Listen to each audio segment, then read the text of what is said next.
É bom estarmos na casa do Senhor, não é, igreja? É bom adorarmos a este Deus e dizer para Ele quão carentes nós somos, quão abençoados nós somos de poder estar na Tua casa e render a Ti, Senhor, toda a honra e toda a glória, porque Tu és um Deus que já venceu por nós, Senhor. Nós Te adoramos nesta manhã, Senhor, pelos louvores entoados, porque Tu és vitorioso, Senhor, Tu és santo, Tu és o nosso Abba Pai, Pai querido.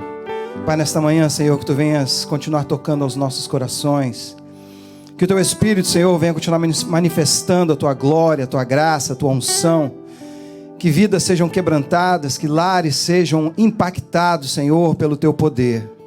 Pai, nesta manhã, Senhor, que possamos ser ousados, Senhor, em declarar a Tua soberania, Senhor, sobre as nossas vidas. Exalta, Senhor, o Teu nome sobre cada um que está, Senhor, neste lugar. Que as vidas que são alcançadas por esses meios, ó Pai, em que esse culto estão sendo transmitidos, ó Pai, está sendo transmitido, que elas possam sentir a Tua presença, assim como nós essa sentimos aqui neste lugar. Pai, abençoa cada um que aqui adentrou, Senhor. A começar aqui de mim, Senhor, quebra os corações, abre as nossas mentes, o nosso entendimento. Pai, que nós possamos, derramados na Tua presença, Senhor, implorarmos, Senhor, que Tu mais uma vez tenha misericórdia de cada um de nós, Senhor, e usa-nos. Que não saiamos daqui como adentramos, mas que saiamos transformados pelo poder da Tua palavra e pela presença, Senhor, do Teu nome que está neste lugar, pelo Teu Espírito, pela Tua glória. Em nome de Jesus, nós oramos. Amém, amém. Abra sua Bíblia comigo. Não deixe de adorar o Senhor em cada instante, meu irmão, que você está na presença dEle. Isso implica dizer que não só na casa do Senhor estamos na sua presença. Nós somos servos de Deus e a nossa vida é uma constante presença do Senhor. Eu queria te convidar a abrir a sua Bíblia no livro Segundo livro dos Reis, no capítulo de número 13, uma passagem muito conhecida. Capítulo de número 13. Segundo livro dos Reis, capítulo de número 13, versículo de número 14 em diante, diz assim a palavra do Senhor, e eu te convido a abrir a sua Bíblia e marcar essa leitura na sua Bíblia, que diz assim a palavra do Senhor. E Eliseu estava doente da sua doença, de que o levou à morte. E Jeoás, rei de Israel, desceu a ele e chorou sobre o seu rosto e disse: meu pai, carros de Israel e seus cavaleiros. E Eliseu lhe disse: toma um arco e flechas. E tomou um arco e flechas. Então disse ao rei de Israel: põe a tua mão sobre o arco. E pôs sobre ele a sua mão. E Eliseu pôs as suas mãos sobre as mãos do rei e disse: abre a janela para o oriente. E abriu-a. Então disse Eliseu: atira. E atirou. E disse: a flecha do livramento do Senhor é a flecha do livramento contra os sírios. Porque ferirás os sírios em Afeca, até os consumir. E disse mais: toma as flechas. E tomou-as. Então disse ao rei de Israel: fere a terra. E feriu-as 3 vezes e cessou. Então o homem de Deus se indignou muito contra ele e disse: 5 ou mais vezes a deverias ter ferido, e então feririas os sírios até os consumir. Porém agora só 3 vezes ferirá os sírios. Pode sentar em nome de Jesus. Para nós entendermos, irmãos, o que está acontecendo nessa ocasião da história, os sírios, eles eram inimigos mortais e constantes de Israel. Nessa situação, Israel estava passando por uma dificuldade muito grande, só que tinha se afastado da presença do Senhor. E Jeoás, assim como o pai dele, não adorava o Senhor como devia e sempre fazia o que era mal aos olhos do Senhor, mas nessa ocasião ele se apavorou e clamou a Eliseu. E Deus usa Eliseu e, como uma resposta para o livramento, traz aquela situação para Jeoás. Mas Jeoás não aproveita inteiramente a oportunidade que Deus lhes dá de ser usado pelo Senhor. Por quê? Eliseu disse para ele: toma essa flecha e fere a terra. E ele não aproveitou a oportunidade. A palavra diz que ele só feriu 3 vezes, como que, bom, Eliseu está aqui, tudo vai bem, e ele só deu aquelas 3 punhaladas ali na terra. E Eliseu ficou muito indignado com ele e disse: olha, mas por que você só feriu 3 vezes? Porque você feriu só 3 vezes, somente 3 vezes, você derrotará os sírios. Você deveria ter ferido 5 ou mais vezes. E quantas vezes Deus tem nos mostrado, irmãos, as estratégias, as portas que nós precisamos de abrir para chegarmos no propósito que Ele tem em nossas vidas. E muitas das vezes nós ouvimos a palavra de Deus, podemos até vislumbrar aquela porta, mas nós não passamos nem da entrada que vai dar acesso àquela porta. E muitas vezes quando nós chegamos naquela porta, Deus ainda continua falando conosco, e nós só abrimos aquela, e Deus tem tantas mais para abrir. E nós renegamos muitas vezes, nós às vezes, por pouco caso, por confiar demais no eu, assim como aquele rei Joás, somente por causa da presença de Eliseu ali, achou por pouco caso, para que eu vou ferir tantas vezes? Ele já está conosco.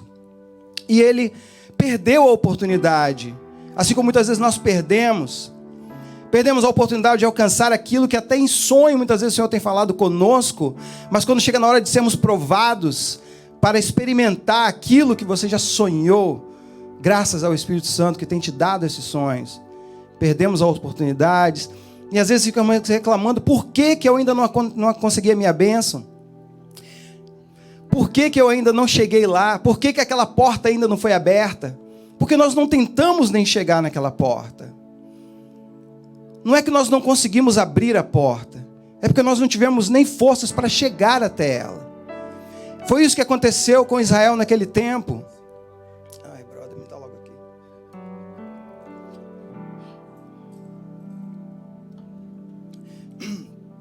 Eu fico nervoso, às vezes minha boca seca. Mas não é nervoso por pregar a palavra assim, porque... Não, eu fico nervoso de pregar o que Deus quer que nós... É muito fácil, irmão, quando nós estamos preparando a mensagem, talvez não seja como os outros, mas eu fico preparando a mensagem e já vejo o Espírito atuando, eu vejo as pessoas chorando, eu vejo as pessoas levantando, eu vejo vidas mandando mensagem no Face. É dessa maneira que eu expecto quando eu quero trazer a mensagem. Às vezes eu saio meio frustrado, porque não foi o que eu vislumbrei na minha preparatória. Mas Deus, Ele sabe de todas as coisas. E eu sei que vidas vão ser tocadas por esta palavra. Então, irmãos, Deus tem propósitos grandes para nós. Ele tinha propósito com Israel. Só que os irmãos sabem da história, momentos antes, quando o reino é dividido em 2 reinos, esse aqui é o reino que acabou desaparecendo, nós vimos que foi por causa de dar ouvido a coisas erradas que eles chegaram nessa situação. E aqui ainda Deus está dando mais oportunidade. E o Joás, ele perde a oportunidade. Mas Deus, ele tem propósitos grandes para as nossas vidas. Ele tem portas tremendas para serem abertas. Eu sei que se nós dessemos oportunidades aqui ao púlpito de vocês darem testemunhos daquilo que você há anos atrás ouviu de algum profeta, ou ouviu em sonhos através do Espírito, de que estaria fazendo com você, e já fez muitas, e ainda não aconteceu aquelas outras coisas que você deve estar pensando agora, nós ficaríamos aqui talvez o dia inteiro ouvindo testemunhos abençoados. Eu tenho inúmeros testemunhos de grandes coisas que Deus prometeu, que se cumpriram, em coisas tremendas, que eu fico na ansiedade de quando é que elas vão se cumprir.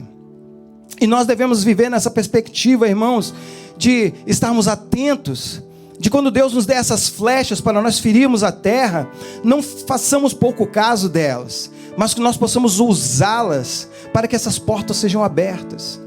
Joás perdeu a oportunidade por não crer no propósito maior que Deus tinha sobre a vida deles. Bênçãos inimagináveis Deus tem para nós, mas que estão, irmãos, diretamente ligadas à nossa ousadia em crer nisso. E eu queria dar um título a essa mensagem nessa manhã, pastor Linderson. Posso? Então você anota aí na sua Bíblia: uma fé ousada. Ter fé, meu amado, é uma bênção, mas às vezes não basta. Nós precisamos de usar de ousadia com essa fé. Talvez Jeoás, ele cria de que Deus ia dar o livramento, mas ele não teve a ousadia que Eliseu queria que ele tivesse, de realmente tomar posse daquela palavra que Deus tinha trazido a Eliseu para que fosse entregue a Jeoás. Eliseu estava morrendo, e logo nos versículos seguintes, você vai ver que ele acaba morrendo mesmo. Mas antes disso, ele dá essa palavra para Jeoás. Deus sempre quer, irmãos, que nós cresçamos nessa fé, nessa ousadia, para que nós não fiquemos no mesmismo, para que nós não paremos no portão de entrada que vai dar acesso àquela porta. Deus, eu sei que tem falado através dos pastores, através da sua experiência com Ele, de que Ele tem propósitos grandes na sua vida, assim como tem com a minha vida e na minha família. Mas muitas das vezes nós ficamos no portão de entrada, pastor Lindos. Nós não chegamos naquela porta, ou às vezes chegamos nela e não passamos para outra. Nós não vamos além daquilo que só os nossos olhos veem. E Deus não vê, irmãos, que os nossos olhos veem. Ele vê além, Ele quer trazer isso à nossa visão espiritual para que nós possamos entender que isso aqui é muito pouco, Nicole. A vidinha que nós temos aqui, perdoa a expressão, não estou menosprezando, não estou diminuindo, mas essa vidinha que nós temos aqui na igreja de cantar e adorar é muito pequena comparada à vida que Deus tem preparado para nós além disso. A mensagem que você tem dado, tem pregado, as palavras que você tem proferido sobre as pessoas não se comparam com aquelas que Deus realmente quer que você profira. O ministério que você está exercendo não se compara com o ministério que Deus tem para você. Porque, irmãos, nós não conseguimos ver aquilo que Deus tem preparado para nós. Nós só temos que ter fé. E nós temos que ter ousadia nessa fé de ir além para poder experimentar aquilo que Deus tem preparado para nós. E é dessa maneira que Jeoás, ele falha, porque ele não creu, ele não teve aquela ousadia de ir além daquilo que estava proposto. Irmãos, se nós depositarmos tudo aos pés do Senhor e agimos com ousadia, Deus abre as portas. Irmãos, lembram quando Elias disse que não haveria chuva? Deus não disse para Elias dizer, Elias disse, e Deus confirmou a palavra de Elias, porque foi uma palavra ousada, mas uma palavra com fé, crendo de que propósitos maiores Deus estaria agindo através daquela palavra. Então é dessa maneira que Deus quer que nós hajamos, não somente com esperar acontecer, não, Deus quer que nós vamos além, porque Ele disse que estará conosco, irmãos. Ele disse que nós faríamos coisas tremendas no nome dEle. Então é muito importante nós amadurecermos nessa fé, que às vezes é muito pequena, é muito pobre, mais uma vez me perdoa a expressão da palavra, mas é muito pobre comparado às riquezas que Deus tem através das nossas vidas para externar como cristãos. Paulo, escrevendo aos Coríntios, capítulo 13, versículo 11, ele diz assim, olha, quando eu era menino, falava como menino, eu sentia como menino, mas logo que cheguei a ser homem, acabei com as coisas de menino. Nós não somos mais meninos. Você já vem à igreja há muito tempo. Alguns aqui já são catedrados já em ter se convertido, em pregar a palavra, de ser missionário, já foram para o campo. Nós não somos mais meninos. Nós estamos há anos na igreja. E muitos de nós não saíram ainda do... E Deus tem tanta coisa. E quando eu preparava essa mensagem, eu vi quão desleixado que eu próprio tenho sido com o meu ministério. Eu sei que Deus tinha muito mais para mim. Eu conversava com o pastor Lindos há pouco tempo, eu dizia que eu sei que Deus tem muito mais ainda para me usar. Mas muitas vezes a gente fica se excusando atrás de outras pessoas, de outras situações, do que falaram, do que fizeram, do que aconteceu, e nós renegamos aquilo que Deus tem preparado para nós. E esse é o problema, porque nós esquecemos que na verdade nós temos um aliado muito poderoso conosco, que é o próprio Jesus Cristo na pessoa do Espírito Santo. Irmãos, nós não estamos sós, nós não somos fracos, como muitos dizem. Nós não somos maleáveis, como muitos acham que nós crentes, porque nós somos da paz e somos enrolados, somos engodados. Não. Porque o nosso alvo é muito maior do que brigas, do que pelejas. O nosso alvo é a paz, nosso alvo é a união. Muitas vezes, alguns acham que porque nós somos evangélicos, nós somos crentes, nós não queremos problemas, nós deixamos tudo acontecer e somos prejudicados. Não! É aí que nós estamos demonstrando a nossa força como cristãos. De ser de paz, de sermos honestos, de não deixarmos sermos engodados pelas bênçãos que o mundo oferece, de às vezes sermos considerados pobres quando poderíamos estar ricos, mas a riqueza é uma coisa relativa, que tem muitos ricos que são pobres, e temos pobres como muitos de nós aqui que são muito ricos na presença do Senhor. Então é muito importante nós sabermos que nós não somos mais crianças no Senhor, nós somos adultos, nós somos homens, e nós temos que sacudir essa poeira de criancice. Quando é criança você toma leite, mas quando você cresce você come carne, você come feijão, você come uma feijoada no sábado e não engorda. Amém. Nossa Deus. Abra os olhos. Essa é a oração que eu quero pedir ao Senhor nessa manhã.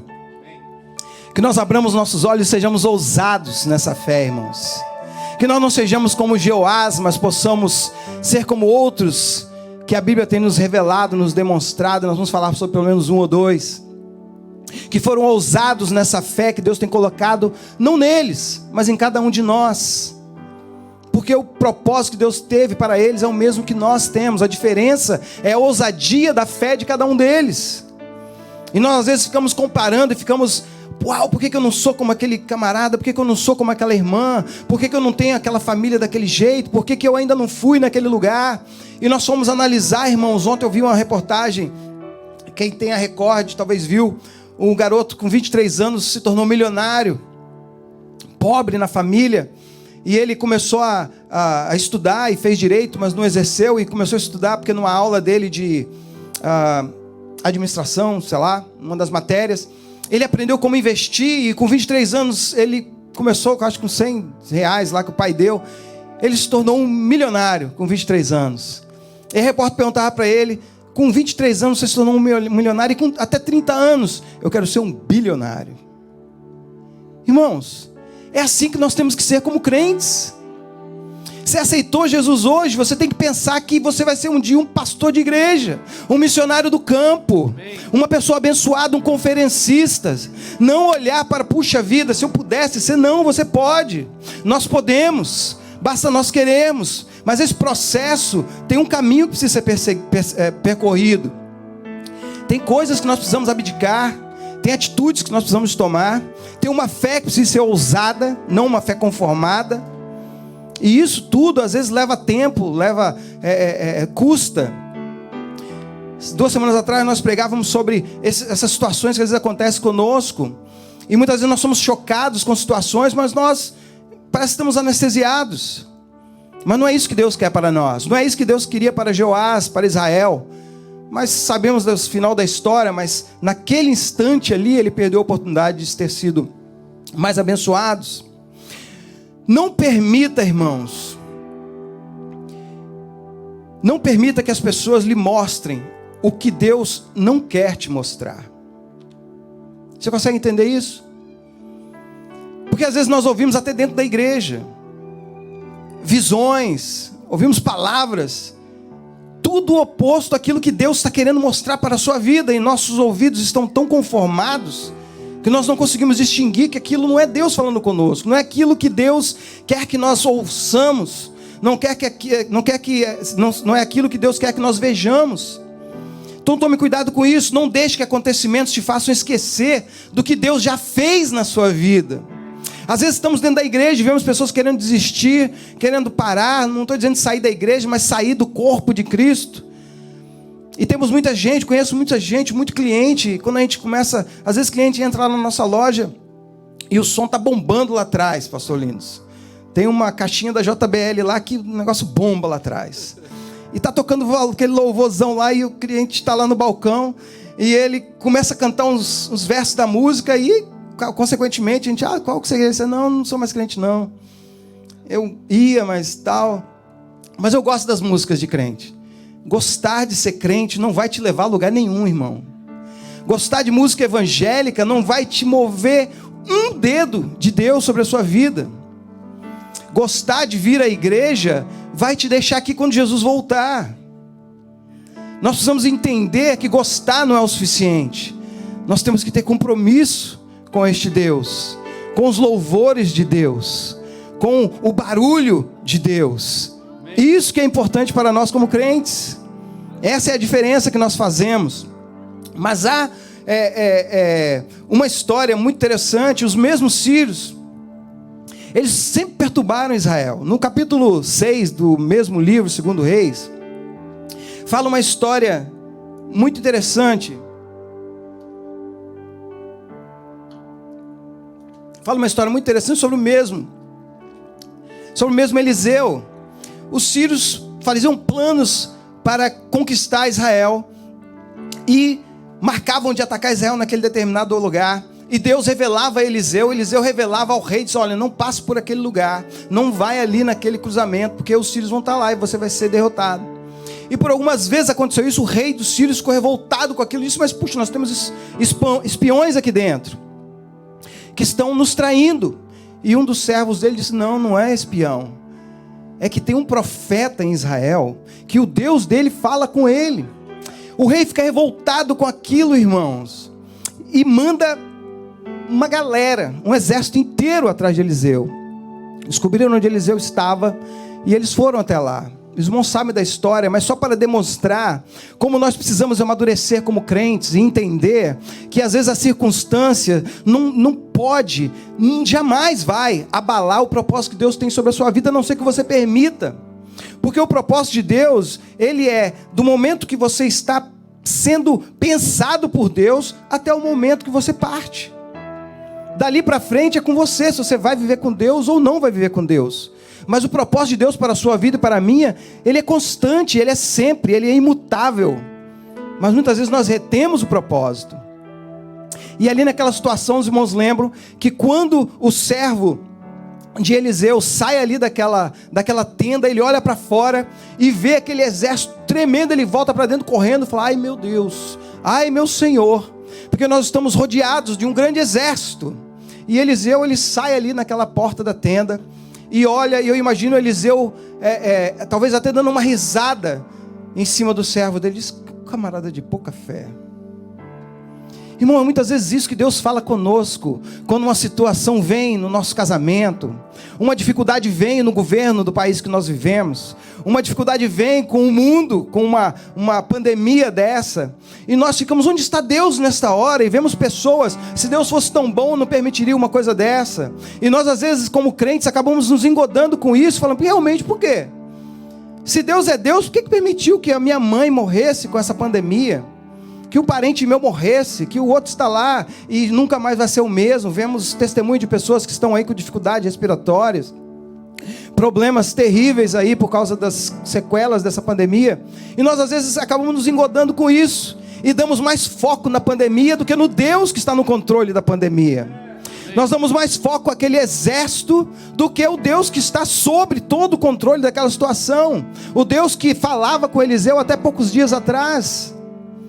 Aquele servo sabia que os livramentos que Israel estava tendo era do Deus que se trazia pessoalmente a Eliseu, e ele contemplava tudo aquilo. Mas na hora do vamos ver, que é essa hora, irmãos, que nós precisamos entender que é a hora que Deus quer agir nas nossas vidas. É na hora do vamos ver, pastor Lindas. É na hora que nós chegamos até onde Deus disse que era para nós irmos, só que agora nós não conseguimos ver além. E achamos: puxa, Deus me trouxe até aqui, agora eu passar por isso. E aquele servo, ele pensa: estamos mortos. E Eliseu olha para ele, parece que Eliseu olha para o céu e diz: Senhor, mostra para ele aquilo que eu já estava vendo há muito tempo. E a palavra do Senhor diz que os olhos daquele jovem, eles foram abertos. E eles foram livres daquela situação. Os irmãos sabem, Deus orou, mandou que todos cegassem.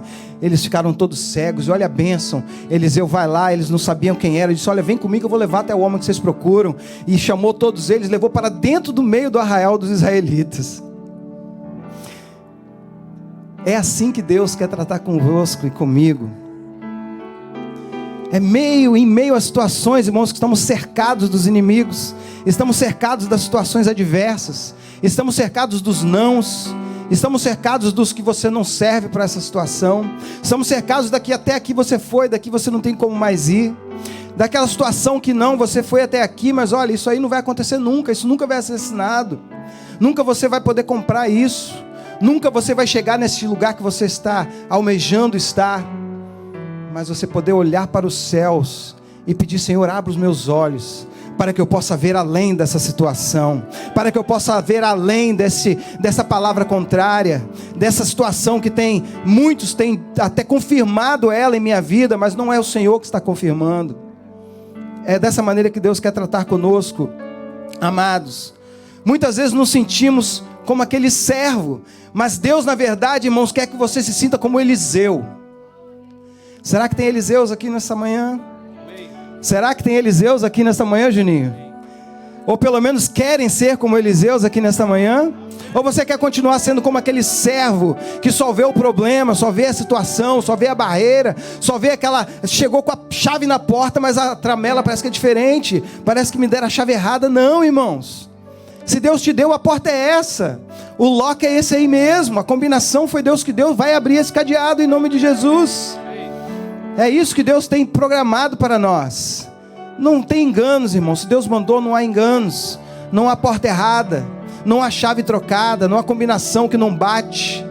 Porque foi Deus que te enviou. Foi Deus que te levou até este lugar. Então confie na vitória. Confie que esse exército, ele é grande, mas não é maior do que o exército que Deus tem para você. Se essa dificuldade é grande, não temas, porque olha, as bênçãos que Deus tem para você são muito maiores. Talvez você não vai passar ileso desse Covid, mas eu sei que a cura vai vir muito maior e não vai ter sequela sobre a sua vida.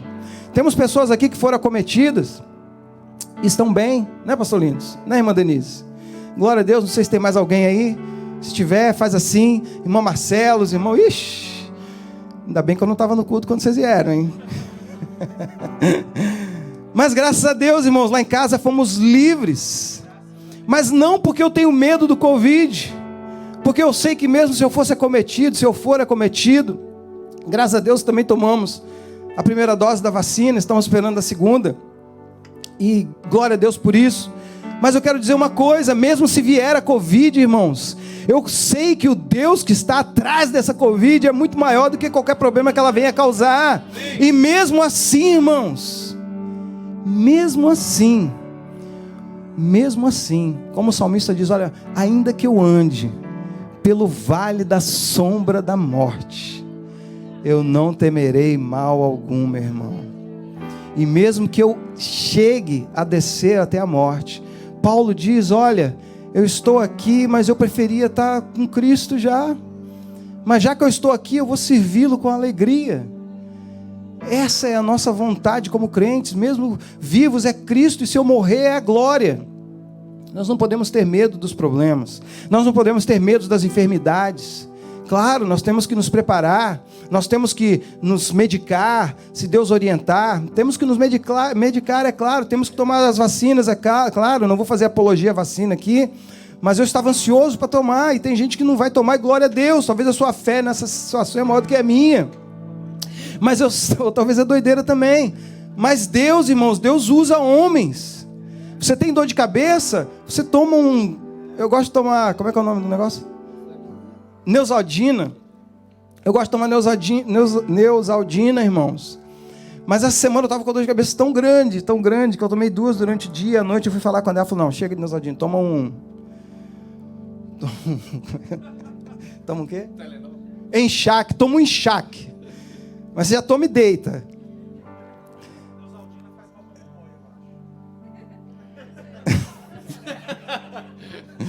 Aí. Então, irmãos, claro, Deus dá sabedoria aos homens também. Então, mais uma vez, não estou fazendo nenhuma apologia, mas é dessa maneira que Deus trabalha. Então, irmão, nós temos que pensar como Eliseu, querer ser como Eliseu, não como aquele servo que só via o problema. Mas às vezes, nossa mente, ela só consegue ver problema, ela só consegue ver dificuldade, ela só consegue ver o céu de bronze, ela só consegue ver, não consegue chegar na porta. A gente só fica no portão de entrada das bênçãos do Senhor. E Deus tem muito mais para nós, irmãos. Deus tem muito mais. Como eu disse, nós fôssemos abrir aqui o púlpito para ouvir testemunhos, nós sairíamos daqui talvez amanhã glorificando a Deus, porque a minha fé era tão pequena, e eu ouvi a fé do evangelista Erli, e eu fui ver que, puxa vida, naquela situação eu já teria desistido, mas ele foi além, e eu louvo a Deus pela vida dele. É dessa maneira, irmãos. Deus, ele tem muito mais para nós. No mesmo livro, 2 Reis, no capítulo 2, a situação inverte. Agora fala daquele profeta grande, Elias. Elias, irmãos, Elias foi um grande profeta, mas Eliseu, ele nem sempre foi Eliseu. Nós vemos lá no capítulo 13, que Eliseu agora ele era o Senhor, e ele tinha servo. Mas no capítulo 2, Eliseu ele era servo de Elias. E às vezes nós, quando parece que nós estamos sendo subjugados, né, pela nossa liderança. Parece que não, se eu não for líder, se eu não for o Senhor, servo também eu não quero ser. Mas Eliseu sabia o lugar dele. Elias era o Senhor e Eliseu estava ali, na cola. E nessa altura da situação aqui da história, a Bíblia diz, no capítulo 2, e eu vou lá com vocês, diz que Elias tinha sido anunciado que ele ia ser arrebatado. Deus iria levar Elias. Aí Eliseu fica aguçado com aquilo. E ele não, se eu puder colocar nas minhas palavras, ele não ficou assim, querendo usurpar. Não, agora Elias vai, eu vou. Às vezes nós estamos numa situação que... Eu lembro quando eu estava no Brasil, eu trabalhava num banco. E a minha chefe sempre, eu trabalhava na tesouraria, a minha chefe sempre, pastor Linderson, eu estou cansado, eu quero sair. E vinha aquela voz, puxa, se ela sair, eu sou um grande candidato. Mas tinha 4, 5 pessoas na tesouraria. Falei, puxa, quem dera que eu fosse chefe da tesouraria, meu salário ia mudar, minha moral aqui dentro ia mudar, o pessoal ia me ver diferente, os funcionários iam me ver diferente. Puxa, chefe da tesouraria. Só que aqui Eliseu, ele não pensou dessa maneira. Eliseu estava ansioso para ser como Elias, mas não ter o que Elias tinha. É uma diferença muito grande, irmãos. Às vezes nós vemos líderes na igreja, pastores, obreiros, missionários, até pessoas lá fora, que nós pecamos em querer ser o que ele é. Isso é um pecado. Mas nós podemos tentar ser parecido com ele. Isso aí, ser parecido com ele, requer nossos próprios esforços. Porque você usurpar não requer esforço nenhum teu. Agora, você querer ser como, é diferente. Você vai querer saber como é que aquela pessoa chegou naquele lugar. E aquela reportagem daquele jovem, ele agora quer ensinar na favela que ele mora. As pessoas que sempre fazem a pergunta, camarada, com 23 anos, como é que você alcançou R$1 milhão? E ele agora quer ensinar com essas pessoas. Porque é uma comunidade simples, o pessoal vai ter lá uma mixaria, R$50, R$100 para estar investindo. Se for o caso, vai investir em ações de cents. Eu tinha um amigo meu aqui que foi embora para o Brasil, que ele só investia em ações de cents. Não era nenhuma Microsoft, não era nenhum Facebook, não, ele investia naquelas ações que era 1 centavo, 2 centavos, e ele chegou a juntar $100 mil com essas ações. Mas, se ele estiver ouvindo, eu já falei isso para ele. Eu falei, puxa, você tinha que ter usado a cabeça. E o que aconteceu? Quando houve aquele crash ali, em 98, acho que foi, quando o mercado caiu, ele perdeu tudo, até os 10 mil que ele tinha colocado. Por quê? Porque às vezes, irmãos, nós não conseguimos focar no alvo maior, nós não conseguimos saber quando parar, até onde ir, até onde nós devemos continuar. E às vezes isso acontece conosco. Mas nessa situação, Eliseu, ele era servo. E você muitas vezes achamos, irmãos, que ser servo não é grande coisa. Puxa, eu que deveria estar na chefia. Eliseu poderia estar pensando, eu que deveria ser esse Elias aí. Ele não é nem lá tão grandes coisas. Eu sei que Deus tem muito mais coisas maiores na minha vida. Mas olha o que a história diz. Quando Eliseu, irmãos, estava para ser levado, o que acontece? Por 3 vezes, Elias disse para Elias, disse para Eliseu, olha, Eliseu, você fica aqui, que eu vou até ali e já volto. Ele, não. Vive o Senhor e vive a sua alma, que eu não vou sair da sua cola. Eu quero aprender o que você aprendeu na sua vida, e se eu sair de perto, eu não vou conseguir aprender. Porque Eliseu não queria ser Elias, ele queria ser como Elias. Essa é a diferença, irmãos. Porque ele poderia muito bem esperar, Eliseu vai subir mesmo, e eu sou o servo, claro que eu vou ser o sucessor dele. Os outros profetas já estavam todos esperando, que provavelmente Eliseu vai ser o sucessor de Elias. Só que mais uma vez Elias diz para Eliseu, olha, fica por aqui que eu vou até ali e já volto. Não, vive o Senhor e vive a tua alma, que eu não vou sair de perto de ti. Terceira vez, até que Eliseu, ele fica abismado com aquilo. E eles saem com mais 50 profetas, ele diz para os profetas ficarem, ele pega a capa dele, dobra, toca no Jordão, o Jordão se abre, eles passam para o lado de lá. E Eliseu, vendo tudo aquilo, ele ficou, uau, eu quero ser isso aí, eu quero ser como ele, eu quero ser do jeitinho que ele é. Como é que ele faz isso? Eu quero aprender com ele. E aí Elias vira para ele e fala, olha, pede, o que você quer que eu te faça? Eliseu disse, olha, eu quero ser você. Eliseu disse, olha, eu quero a porção dobrada do Espírito que está em você, Elias. Porque, olha, o que você tem feito é tão grande, que eu acho que Deus pode me usar com a mesma unção de uma maneira ainda maior, porque eu sei que Deus tem coisas muito maiores, que talvez nem você mesmo experimentou. E a palavra diz que Elias fala para ele, olha, dura coisa você me pediu, mas se você me ver quando eu estiver subindo, vai te acontecer. Mas se você não ver, não vai te acontecer. Você acha que Eliseu desgrudou de Elias? Você acha que Eliseu tirou o foco da bênção? Você acha que Eliseu, irmão, saiu um segundo da cola de Elias? E muitas das vezes nós ouvimos palavras profetizadas por pastores, por servos abençoados, palavras que seu coração, seu ar, sabe, você se arrepia todo, você fala, meu Deus, isso é de Deus. E nós saímos do culto, irmãos, e perdemos o propósito ali na esquina, esquecemos de que realmente foi Deus que falou conosco, e nós desgrudamos daquela bênção, porque a nossa fé é tão pequena, a nossa fé não tem ousadia nenhuma de continuar adiante. Fé ousada, precisamos dela, irmãos.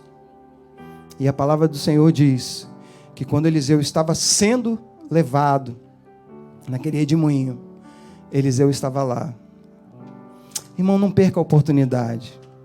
A bênção às vezes passa na nossa porta e às vezes nós não conseguimos ver, porque estamos tão focados no problema que está em volta de nós, que nós não conseguimos ver a bênção de Deus.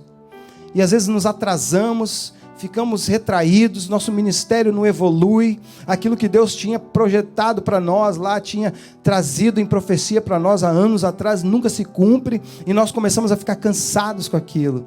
Mas a palavra de Deus diz que Eliseu realmente alcançou aquilo que ele queria, porque ele não usurpou aquilo que era de Elias, mas ele quis aquilo que estava também em Elias para a vida dele. E ele pagou o preço. E às vezes nós não queremos pagar esse preço. Queremos o que o irmão tem, mas não queremos fazer o que o irmão fez.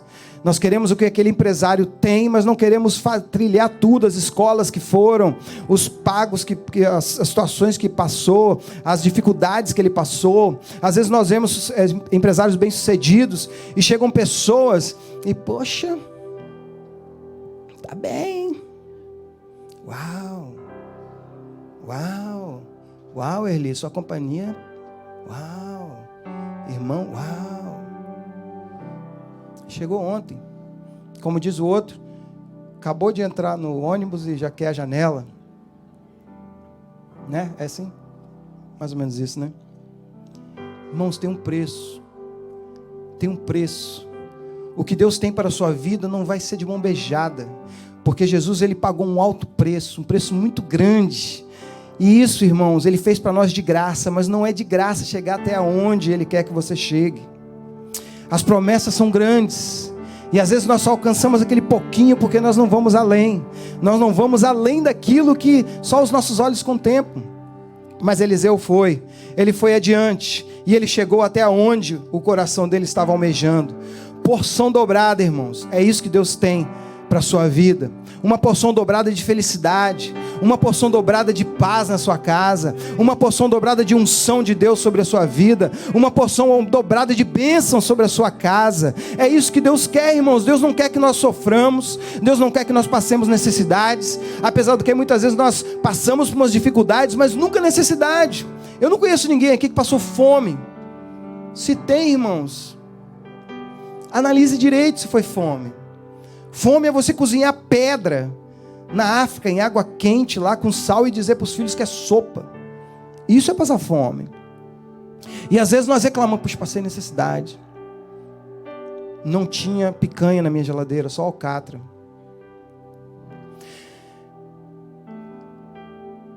Acabou as minhas macadâmias, só tem mexerica azeda. É triste, irmãos, mas muitas vezes nós vemos dessa maneira. Nós achamos que passamos dificuldades, mas nós temos nosso trabalho. Falamos que passamos dificuldades, mas estamos focando num milionário aí. Poxa, aquele cara que está bem, tem avião, tem tal, um Donald Trump da vida, que compra um 747, 400 milhões de dólares, e põe maçanetas de ouro, põe granito da Índia, põe não sei o quê.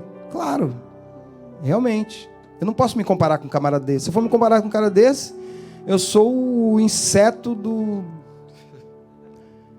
Cuidado com quem que você se compara. Porque as bênçãos que Deus tem para você, irmãos, é para você. Amém. E só depende de você alcançá-las.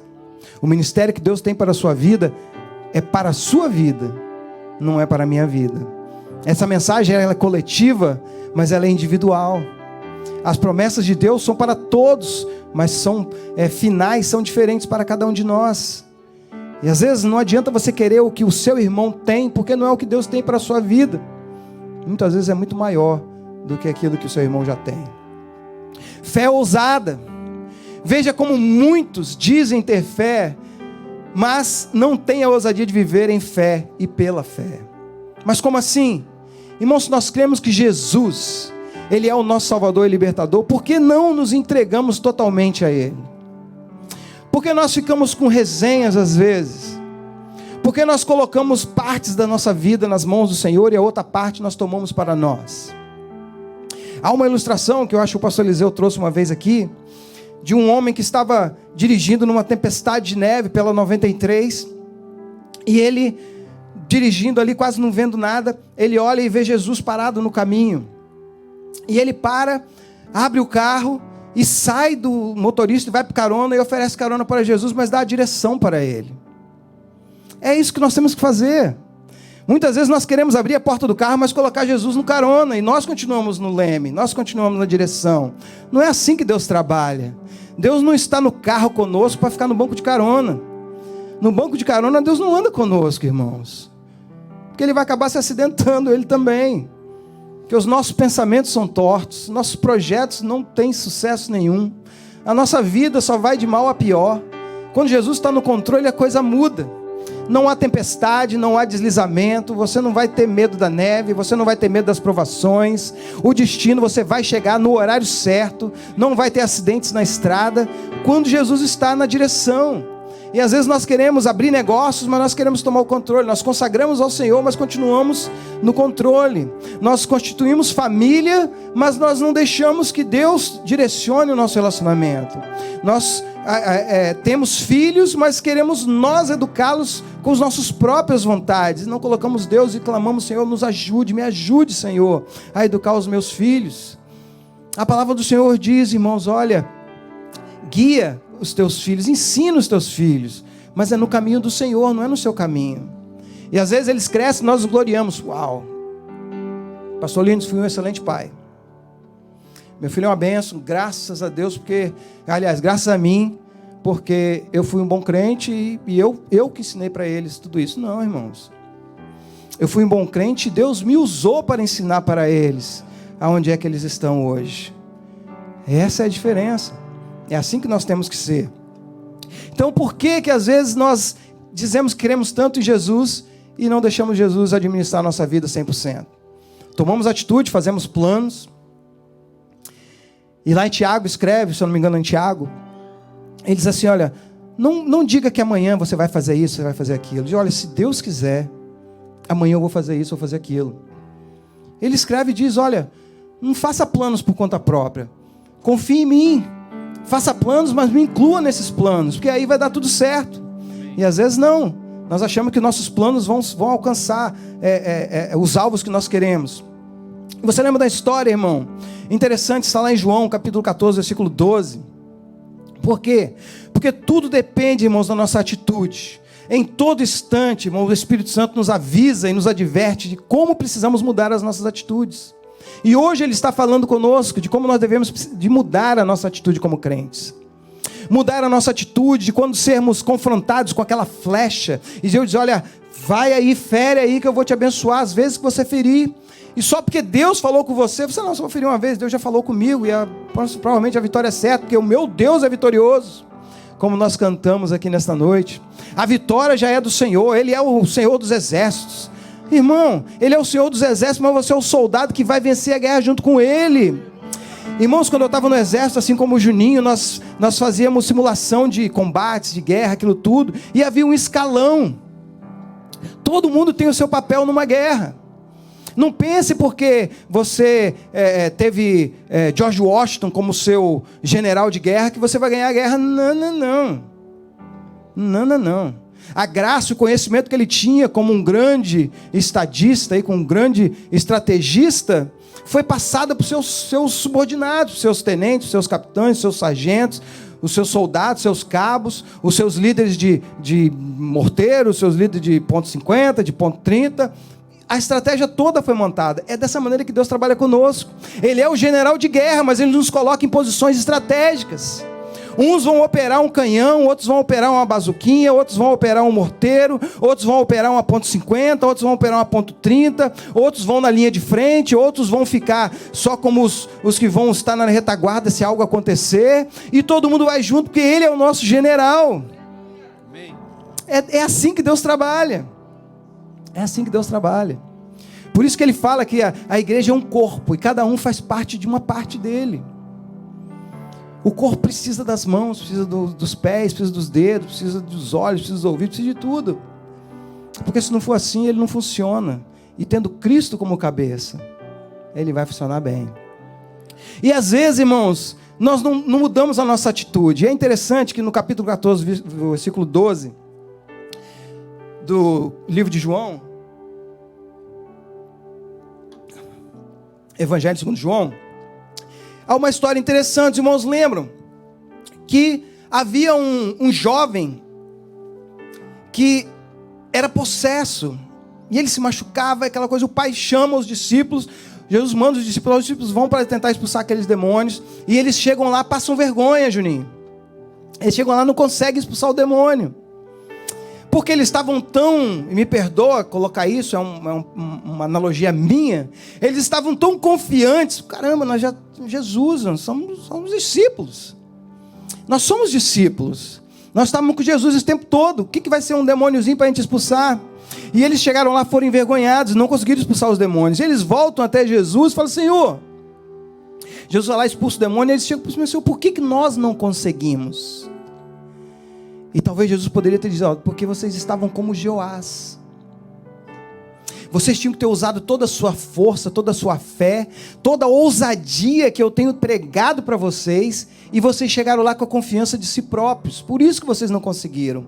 Aí Jesus deu uma palavra muito poderosa e diz, olha, na verdade vos digo, que aquele que crê em mim também fará as obras que eu faço, e as farás maiores do que estas. João 14, 12. E aí em Mateus, perdão, essa passagem está em Mateus, ele diz assim, olha, se vocês tivessem a fé como um grão de mostarda, direis a este monte, passa daqui para lá, e há de passar, e nada vos será impossível. Que fé é essa, irmãos? Que Jesus estava falando. É essa fé que eu estou tentando passar para mim, para vocês nesta manhã. Essa fé ousada de ir além daquilo que você tem aprendido. Porque fé, irmãos, você não aprende nos livros, na Bíblia, você não aprende isso. É algo que a Bíblia passa para nós e ela começa a fluir dentro de nós, que não há um manual para isso. É aquela fé de você ver o que não existe, de você conseguir enxergar aquilo que não está lá. É aquele ministério que você aí sabe que está, não chegou ainda, mas você vai correr atrás, porque você sabe que é seu, porque foi Deus que deu. Essa é a fé. Essa é a fé que não interessa quem fale o contrário, que você vai perseguir, você vai continuar atrás dela.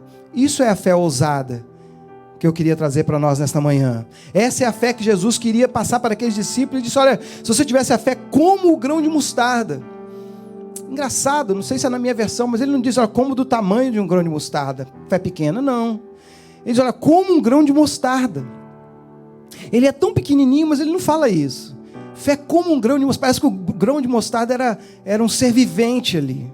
Você precisa ter fé como aquele grãozinho ali que cai ali naquele chão e ele começa a sacudir ali, ele começa a germinar e aquela pele em volta quebra, parece um ovo, e daqui a pouco ele põe uma perninha para fora, põe um bracinho para fora e começa a crescer e fica um dos maiores dos arbustos, como o grão de mostarda. Nós precisamos ter essa fé, irmãos. Mesmo quando todos olham para você, dizendo, você é pequeno, você não é capaz, você está num país estrangeiro. Há um tempo atrás estávamos vendo um vídeo de uma pessoa que... uma pessoa aí, e ela falando que, não, eu trabalho em casa, o meu business é em casa, porque eu sou ilegal, e eu não aqui não pode abrir business, e tal, e eu quase, que aquela outra voz, que não foi aquela voz de paz, falou assim, entra nesse live, e manda essa mulher calar a boca, porque esse país, irmãos, ele não discrimina ninguém. Você quer abrir uma empresa, você vai no seu contador, eu quero abrir uma empresa, ele vai te dar um IT number, você vai abrir sua empresa, você vai na prefeitura, você paga lá 40 e poucos dólares, você consegue o seu business certificate, você abre uma empresa, você vai num salão qualquer aí, você aprende a fazer uma profissão, você abre a sua empresa, e isso é o país que Deus te colocou, irmãos. É dessa maneira, e às vezes nós damos ouvido a pessoas como essa, mal informadas, e nos prende lá debaixo da terra, e nós não conseguimos colocar os nossos braços para fora, as nossas pernas para fora, e acabam nos calando a voz do Espírito sobre as nossas vidas. Vai adiante, repreenda essas vozes, e exerça o ministério que Deus tem na sua vida, porque Deus tem coisas maiores para você e para mim, em nome de Jesus. E dessa maneira, irmão, essa fé ousada. Sabe o que é fé ousada? Você lembra quando a arca foi tomada? E já estamos terminando. Quando a arca foi tomada pelos filisteus, eles passaram aquele aperto tremendo e eles lançaram a arca de volta para os israelitas, porque não tinha nada a ver com o que eles achavam que a arca era, porque não conseguem entender Deus. Porque é assim, irmãos, não é o que você sabe de Deus que vai mudar a sua vida, mas é o que você crê que Deus é, isso que vai mudar a sua vida.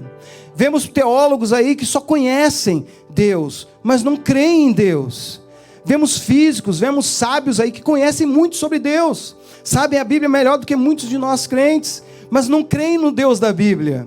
Essa é a diferença. Às vezes você não conhece muito a Bíblia, mas você conhece o Deus que está na Bíblia, irmãos. Isso que é importante nas nossas vidas. Isso que é importante. Diz que a arca ficou sumida, e me corrijam, cerca de quase 60 anos.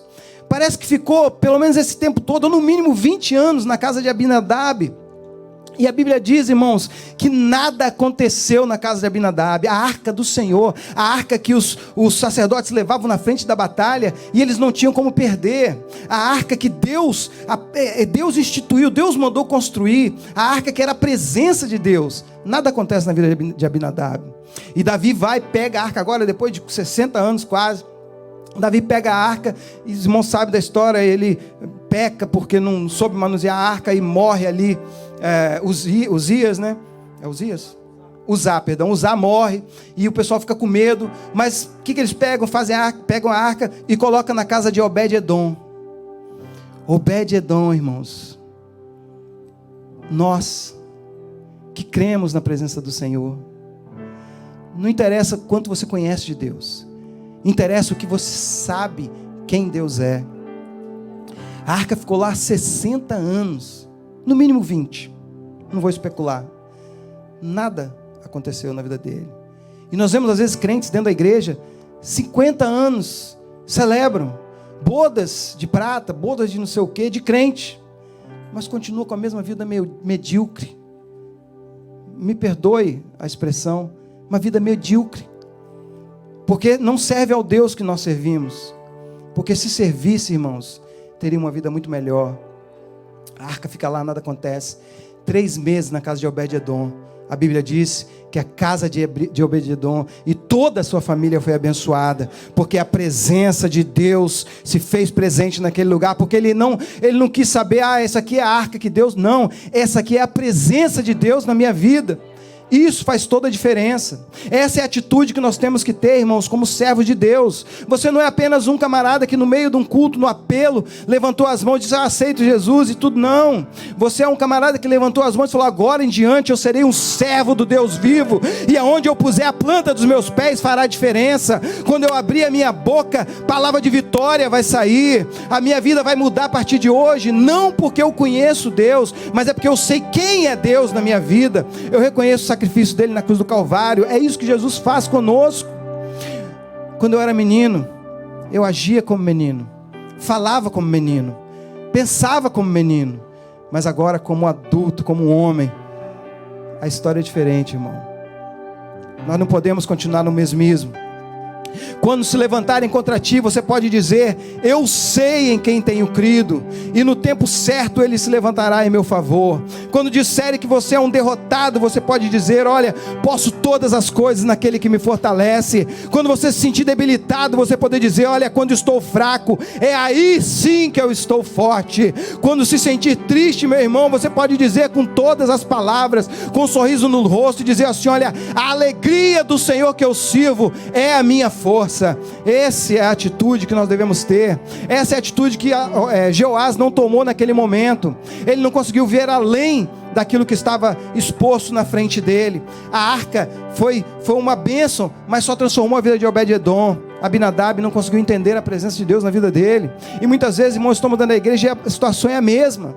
A arca está aqui, a presença de Deus está aqui, e às vezes saem do culto, eu não senti a presença de Deus. Hoje Deus não falou comigo, pastor Linderson. Olha, o louvor foi uma bênção, mas eu não senti nada. O problema não está no louvor, o problema não está na mensagem, o problema não está no que aconteceu aqui no púlpito, o problema está em nós, porque nós não conseguimos entender que a presença de Deus estava aqui. A palavra do Senhor diz, olha, onde 2 ou 3 estiverem reunidos em meu nome, ali eu estarei.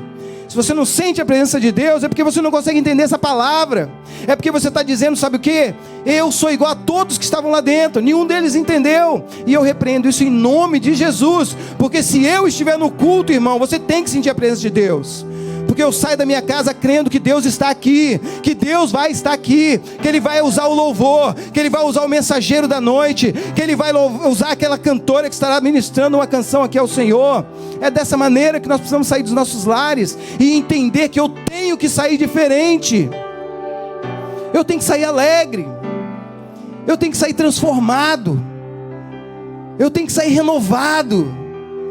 Eu tenho que sair daqui, deitar no meu travesseiro e ter sonhos espirituais. Eu tenho que sair daqui e ter ansiedade de pregar o que foi pregado aqui na manhã, na noite, na tarde. Eu tenho que sair daqui e ter vontade de falar desse Jesus que transforma as nossas vidas. Deixe Jesus entrar na sua casa, na sua vida. Não faça pouco caso. Por várias vezes eu comecei a visitar a igreja, estou terminando, na Igreja Batista lá no Brasil. E eu ia muito forçado para a igreja. Eu gostava de ir, mas às vezes eu queria ir no meu tempo. E meus irmãos, principalmente o meu irmão e um rapaz que eu trabalhava, me insistiam demais para ir. E aquilo ficava me cansando, mas eu ia para o culto. Quando chegava lá, pelo menos 3 vezes eu sentia a presença de Deus falando comigo. E às vezes um lápis que eu sempre comento com o pastor Lindes, com o pastor Eliseu, nós não podemos terminar um culto sem fazer um apelo, irmãos. Porque eu ficava com aquele comichão no banco às vezes, quando eu fazia o apelo, e minhas pernas querendo levantar, e aquela voz, para quê? Você é tão jovem, fica aí mais um pouco, não faz isso. E pelo menos umas 3 vezes, irmãos, eu reneguei o chamado de Deus para a minha vida, e não me levantei. Mas talvez você está em casa agora, ou talvez você está aqui, eu não sei se há alguém aqui que não aceitou ainda Jesus na sua vida, mas experimente Jesus na sua vida. Experimente. Há uns anos atrás eu criei uma historinha, e eu queria compartilhar mais uma vez, alguém já ouviu, eu sei. Eu dizia assim: aceite Jesus hoje. Não porque você é merecedor pelos seus próprios méritos, você não é. Eu também não sou, nunca fui. Mas Jesus é misericordioso, Eli. Certa ocasião eu estava dirigindo aqui em Everett mesmo, e tinha uma placa em inglês, e ela dizia assim: olha, aceite a Jesus hoje na sua vida. Se você não quiser mais Jesus, o diabo vai estar sempre de braços abertos para te receber de novo. A gente brinca de esperar um pouco para depois. Você que está nos ouvindo, semana que vem eu aceito Jesus. Semana que vem, achando que você é neutro. Você não é neutro. Porque se você não aceitou Jesus, você só tem um Senhor na sua vida. E você só tem um destino na sua vida. E às vezes nós passamos um evangelho, pregamos um evangelho com Nutella, com leite ninho, com leite moça misturado, com um açaí assim recheado de paçoca. Um evangelho gostoso, agradável. E não pregamos um evangelho que diz: olha, você precisa mudar a sua vida. Você precisa aceitar esse Jesus, porque senão o seu destino é o inferno. Só há céu e inferno, irmãos, não há nada no meio. Essa é a situação. E eu dizia assim para aquelas vezes que eu trouxe a palavra, eu dizia: olha, aceite Jesus hoje na sua vida. Leve Ele contigo essa semana, irmão. Leve Ele. Se você durante a semana não sentir diferença nenhuma, não quiser mais Jesus, traga Ele de volta domingo que vem. Que quem for pregar aqui, recebe Ele de volta e vai ficar tudo bem. Você vai continuar a mesma situação que você está, indo para um caminho que não tem futuro, levando uma vida que você acha que está bem, mas você não sabe o que é estar bem, porque você não tem Jesus na sua vida. Então eu gostaria que você, ao contrário de Jeoás, quando nós fizermos esse apelo agora, e o louvor vai estar tocando algo, e a igreja vai estar de pé em nome de Jesus, e nós já encerramos essa prédica. Se coloque de pé em nome de Jesus, eu vou estar encerrando, mas eu gostaria de fazer esse apelo agora, e eu gostaria que você entendesse a mensagem que nós pregamos sobre Jeoás, quando o profeta diz para ele: olha, fere a terra com essa flecha, e ele só feriu 3 vezes, e não alcançou a bênção, o propósito que Deus tinha na vida dele. Mas você agora que está recebendo essa oportunidade de aceitar Jesus como seu Salvador, eu gostaria que você e a igreja de olhos fechados, se há alguém aqui nesta manhã que ainda não teve um encontro com Jesus, não estamos pregando que você venha congregar aqui no 355 da Broadway, não queremos que você entre para o hall de membros da Assembleia de Deus, a The New Life aqui, não estamos pregando denominação, mas nós estamos pregando um Jesus que morreu pela sua vida e pela minha. Essa é a diferença. Eu levantaria a minha mão agora em nome de Jesus, eu diria assim: olha, eu aceito pastor Silvio, eu aceito pastor Silvio, eu aceito pastor Silvio, eu aceito pastor Silvio, eu aceito pastor Silvio, eu aceito pastor Silvio, eu aceito pastor Silvio, esse Jesus na minha vida, porque eu quero ter certeza que Ele vai tomar cada ato da minha vida, Ele vai entrar na minha casa, na minha família, nos meus pensamentos, vai mudar essa vida torta e indireita, Ele vai mudar, Senhor, os meus atos em paz, em alegria, Ele vai transformar a minha vida, os meus negócios, Ele vai mudar a minha história, porque eu já estou cansado de derrota, eu estou cansado de pensar nas coisas mais adversas possíveis, eu não aguento mais, então eu aceito esse Jesus na minha vida. Se você é um desses agora, feche seus olhos, eu quero estar orando pela sua vida. Se há alguém aqui nesta manhã, eu queria te convidar a levantar sua mão. Nós vamos estar orando por você. Nós vamos estar intercedendo pela sua vida, pedindo para que Deus realmente tome posse, que Ele te dê força para que você não desista. Pai querido e santo, nós te louvamos. Senhor Jesus, nós te agradecemos. Ó Espírito Santo, nós te adoramos. Pai, eu quero te pedir, Senhor, nesta hora, por cada vida que aqui está, Senhor, pela tua mensagem, nós te agradecemos. Por aqueles, ó Pai, que entenderam e estão aceitando o seu Filho, Pai querido, nesta hora.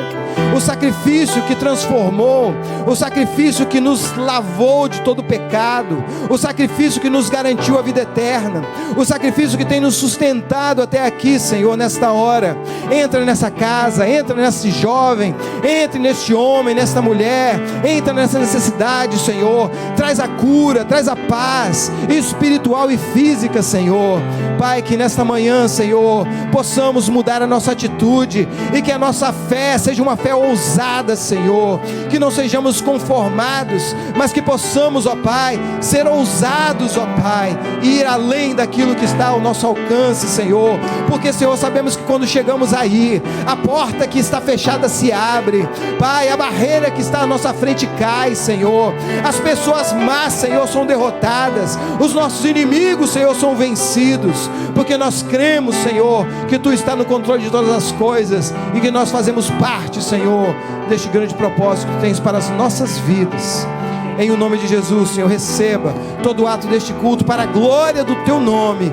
Em o nome de Jesus nós oramos. Esse é um vídeo instrutivo Amém. De como dizimar e ofertar gratuitamente usando o aplicativo Zelle.